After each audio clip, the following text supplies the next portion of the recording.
Ladies and gentlemen, welcome back to The Outspoken. I'm your host, Eric Shepard. I have no idea what I'm doing. I'm all discombobulated here. It's been a while.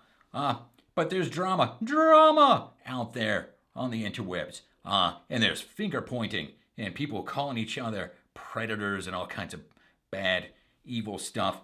So I wanted to clear some things up because there's a lot of confusion out there. There's a million people commenting and they're like, well, what is this compared to that, and etc. So briefly, wanted to hopefully clear things up so that you can make an informed decision, really know the difference kind of between these things, between these people, what it is they offer and how they work and how they could potentially help your business.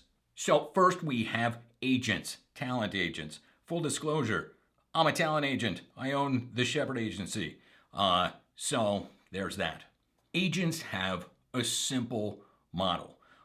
They strive to find the best talent that they can, put them all together on their roster, and then offer those talent to clients. It's fairly simple.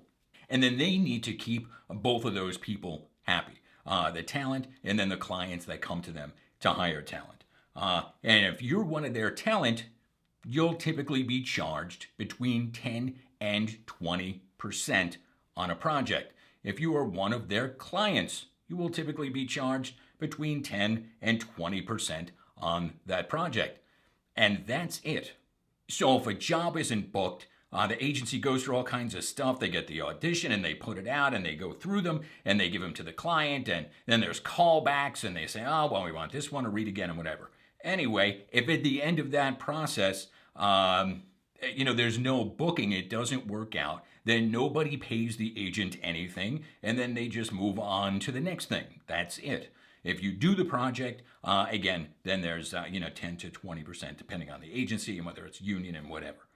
So sounds pretty good, right? And it is good, and most big voiceover work goes through agents. And because of that, agents have kind of a moral or an ethical obligation. They're kind of the gatekeepers of the industry just because, again, so much work goes through them. And so the way that they operate and what they do kind of sets the tone for where the industry's at and where we are going forward. Not everybody seems to have gotten the memo, though. If your agent is sending out projects that are way below budget, or they're sending out stuff for talent where the terms are just egregious, and you say, this is not right, then they're not earning their percentage from talent. But more than that, they're endangering the entire community because they're setting dangerous precedents. And then we have managers, a completely different thing. Traditionally, managers kept a small roster of talent. They've got a few people that they work with, and they go to bat for those people every single day.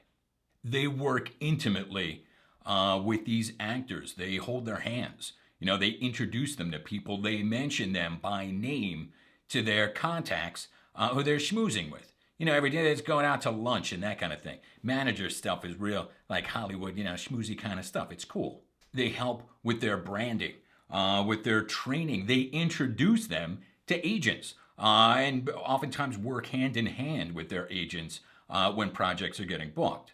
So they nurture talent. They get you out there. You see, it's a big difference. And because of that, they get paid pretty well. It's a different model. They get starting at 10% of everything that you make. We did a video about managers before. Look it up. But everything, so if you had a client that you've had for the past 20 years and you still work with them, well, guess what? Now you're with a manager, and 10% of that income usually goes to the manager. But this is still worth it. Usually, there's a lot of talent, big mucky muck talent that report that they're getting more work through management than they are through their agents. that they get the majority of their work because of their relationships with management. So when you get one of those, you get that contract, that's coveted, oh, whoopee, good. Now, hypothetically, if a manager was to suddenly pick up hundreds of talent, and now they've got a big giant roster that they're working with, and in return they're giving them auditions, well then now they're an agent. They're not a manager, they're an agent.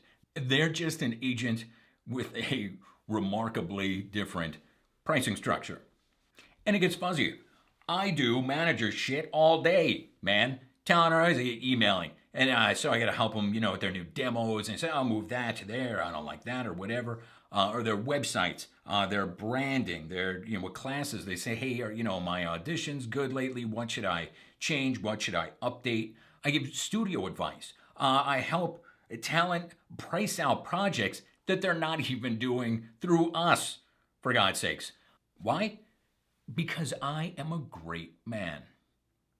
And I love our talent, and I want to see them do well, and most agents do. So, if you're not with management, you can utilize your agent oftentimes for that kind of stuff as well, and then they're happy to help you out. But it's nowhere close to the type of hand-holding, real in-depth kind of stuff that you're going to get from management. And I got to mention pay-to-plays because always I have to mention them. And because they're mixed up in here as well, and it makes sense, I swear. The pay-to-play thing is touted as more of a service. They charge you a yearly fee, and then you get auditions. And then everybody battles it out and tries to outbid each other, and everybody loses. And now, instead of trying to put together a roster of, the best talent available, the best talent that are out there, they let in everybody. That's how they do it. They say, okay, everybody can come on in, and then we'll offer you to our clients. Totally non-vetted. It's amazing to me that any producer ever uses them. I have no idea, and I have to always bring it up because it's incredible to me. Can you imagine hiring like a camera crew for your $1 million commercial in the same way? It just wouldn't work. And do you have any experience? No. Do you have cameras? Well, I've got, it's like an entry level camera, but it works. But you say, I know of these newfangled pay-to-plays, and they don't just let everybody in. They only let vetted, experienced talent, and they have some sort of system, and there's a gatekeeper you have to get through. Great. Do they have a tier system? Because many do. So you got like the regular folks, and then if you pay like $2,000 a year, or like $5,000, or freaking $15,000, then you get to be like gold status, platinum member, carbon fiber, whatever the heck it is, and then you get you get to cut to the front of the line, and then all the auditions that come in there go to these people first. So it's not a matter of, talent or who's best for the job or whatever. It's who threw a bunch of money at them. So they get to do all the auditions first. They get to look at everything first, I guess. And then when they're done, and everybody else gets like sloppy seconds. So it's a vetted roster of talent that's being offered to clients, but they're not an agency. Okay, you can see there's like a pattern of people saying that they're not an agent when they sound like an agent. But that's because nobody wants to be an agent. I just got to rethink my freaking life. Good Lord. Imagine like if I said that to freak talent, like any agent was like, hey, listen, like if you slip me a few grand and then I'll give you all that stuff first and I'll give it to everybody else. You get that guy out, people go friggin' nuts, man. It'd be like a scandal of the century, But that's like just par for the course with these guys. So as long as I'm on the subject, like a ton of people, myself included, have spent like a lot of time trying to enlighten people on the myriad evils of pay-to-play services.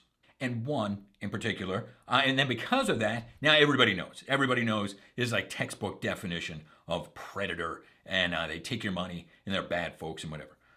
So everybody knows, and then all the talent said, that's awful, and they left, and then the company went out of business. No, tons of people stayed and still stayed, and they're still making them filthy rich. And agents, remember those agents we were talking about before? Like those bastions of hope and goodness and light? Yeah, lots of them are working with pay-to-plays, even with that pay-to-play as well as we speak, even after they repeatedly tried to undermine agents and the industry in general. So go figure.